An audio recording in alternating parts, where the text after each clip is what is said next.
Hi, Cooper Glover, 1972, back with another video. Book collection number 3, film books. So let's get back into it. Portable Film School, everything you'd learn in film school without ever going to class. I haven't read this, but the title kind of caught me, so uh, let's see. This is kind of antiquated, but I bought it anyway. It's motion picture camera and lighting equipment. David Samuelson. Probably not relevant anymore. Short History of the Movies by Gerald Mast.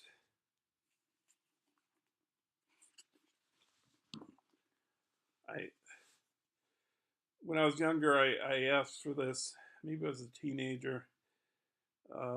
Maybe I didn't have the money. I can't remember exactly, but I asked my aunt and uncle. I think that's who it was. They got this for me, and it's Behind the Screen by Kenneth McGowan. Oh, and by the way, even though you're going to see tons of books, especially regarding cinema, um, I haven't bought a book in a long, long time.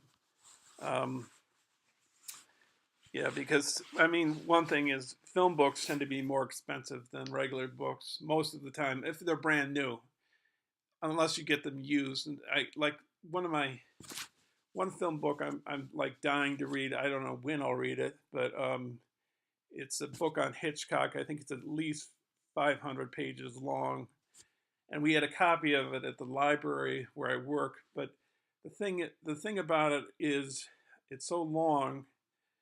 I'd have to renew it all the time, and even though I don't get any fines because I work at the library, um, I don't know. I like to peruse it at my own speed, and so I decided to buy it. So I bought it off of Amazon, and maybe I got it for $5. It was a little damaged, the cover, but that doesn't matter to me that much. Um, yeah, because what I wanted to have, have in the book is, the text was important, the pictures. So, if the cover was a little bent, that didn't matter that much to me. I don't know when I'll read it, but I'm glad to own it, and I think it's got a whole bunch of pictures in it as well, and it's called Hitchcock. I forget the subtitle, the title that comes with it after that. Alfred Hitchcock something something by not Vince Gilligan. Is that the guy who created Breaking Bad? Gilligan, I think, is the last name of the author that wrote the book. But I will be showing that, but I don't know when. But you'll be seeing that at some point, within the next month, a few months, or whenever. So, but enough chatting. Let's get back to this. So here's a bunch. Well, maybe it's just two. Here's some books, film books. This one's called by Peter Wollen. It's called Signs and Meaning in the Cinema. So I don't know. It's got pictures of like Ivan the Terrible by it's tearing up as I hold it. Yeah, it's ripping up as I hold it. You got a picture of Hitler in here, and just some kind of film he was in, I guess. And then another book that addresses film. That addresses rather the Western, I guess. Horizons West by Jim Kittis. And it looks like Charlton Heston on the front. Maybe this is Major Dundee, directed by Sam Peckinpah. I think that might be what it is. But anyways, it's the same series of books because it has that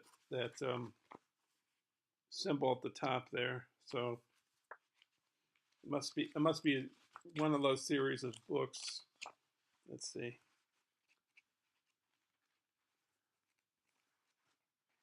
Yeah.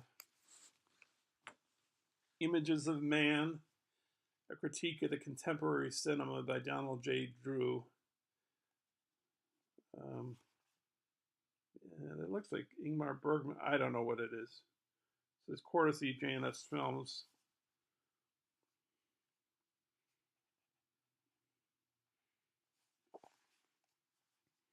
Some of these books are pretty old. They're like 60s, 70s.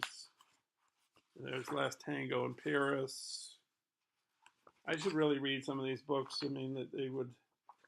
There you got Belle de Jour and Fellini Satyricon, you know. So,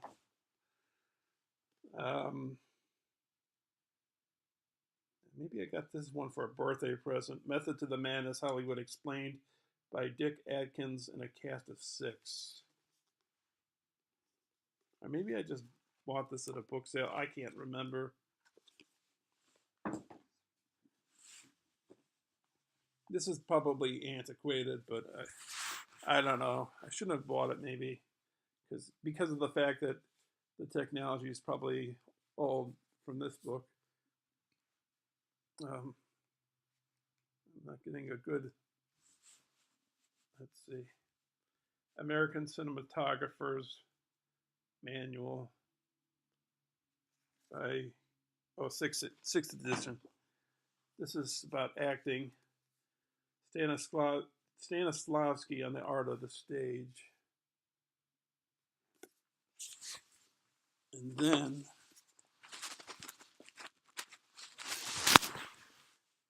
we have Anthony Quinn, Original Sin. Haven't read this. I picked this up like some of these books I picked up at like library book sales. Pauline Kael on The Best Film Ever Made.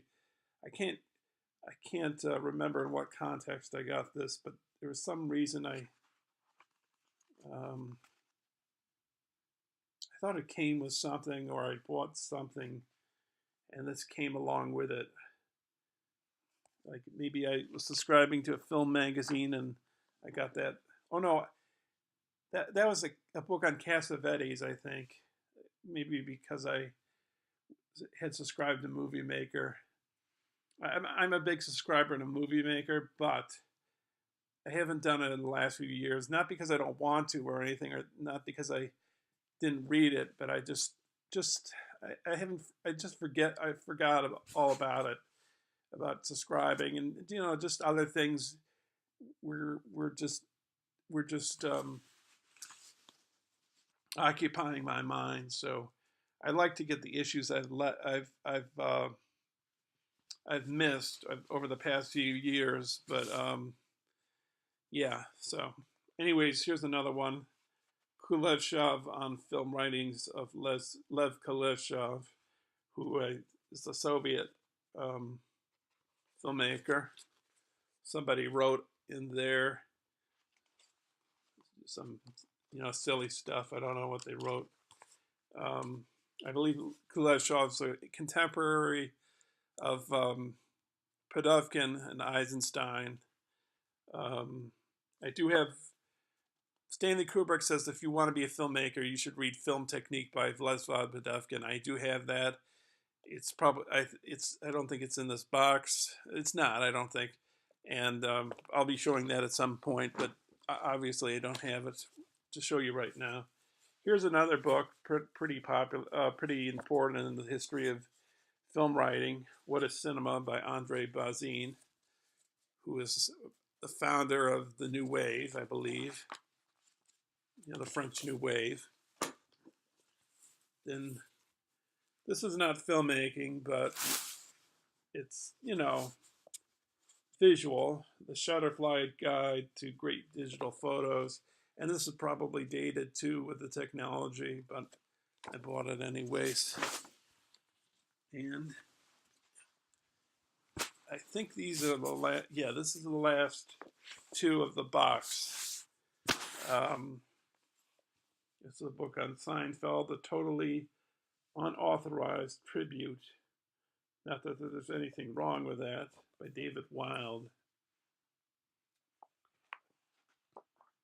Yeah, I don't know if it's really worth reading. I mean, because I used to watch Seinfeld all the time on the TV, you know, repeats. And, it's become part of the lexicon and everybody knows, all the phrases and everything. And it just, I don't know. Maybe I'll read it at some point. Who knows? But it's not on my, to-do list of books to read. And then this is my last book from this box. Marshall McLuhan. I guess Quentin Fiore is another writer on the book. The medium is a massage, an inventory of effects. And like this is like a prophetic book because it was like talk. Maybe it prophesies things like the internet and well.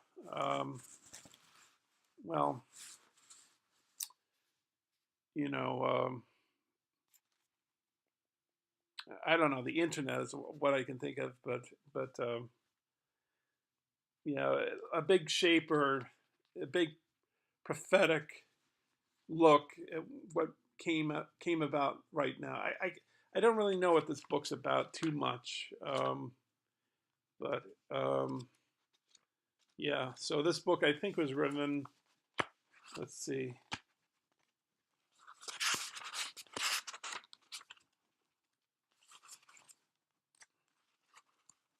I think it was popular at the time it came out. In fact, if you watch a movie by, let's see, 1967, if you watch the movie Annie Hall by Woody Allen, he's in a line. Woody Allen's in a line with Diane Keaton.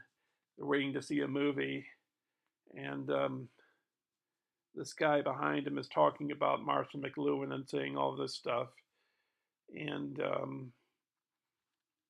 then Woody Allen talks to the guy and says, like, I can't remember the exact words, but like, you don't know what you're talking about. And he says, I have Marshall McLuhan right here to talk to you. And Marshall McLuhan appears, from the side of the frame.